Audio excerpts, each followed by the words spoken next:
So we've been talking about life insurance, different types of life insurance, and we've established that term life insurance makes most sense, probably makes most sense for most people. Yep. Okay, obviously every situation needs to be assessed, but being that life insurance is typically used to replace income, the question arises, how much insurance should you get? Okay, so industry standards say you should have 10 to 12 times your annual income as far as the face amount.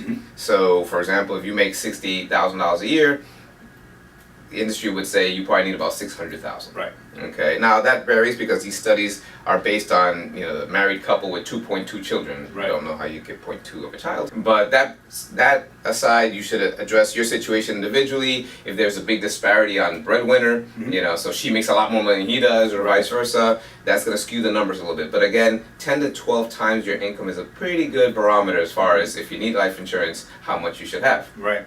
That being the case, then you need to determine how long do you need it for. Right. How long, it's a term life insurance, so you have to get the term, the length of the term. And usually you want to kind of measure that to how long it is until your kids kind of get through college. So let's just take me and my wife as an example, my family. So I have a 9-year-old, a 7-year-old, and I have a little boy who's about to turn 2. So if I got a 20-year term policy, by the time Jack, the 2-year-old, gets to the point where he's 22 years old, he should be, hopefully, through college or pretty close to it. So that way, if anything happened to me in that time frame, my wife is taken care of to be able to make sure and get the kids through college. So you kind of want to usually time it as to when your kids are going to graduate, approximately.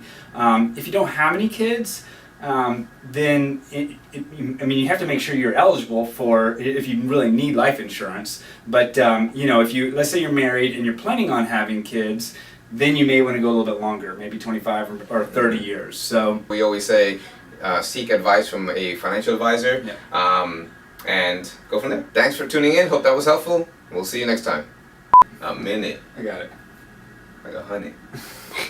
A minute. 150. Let's just talk. Okay. Once you establish that, that thing is buzzing away, making that. Mom, come on.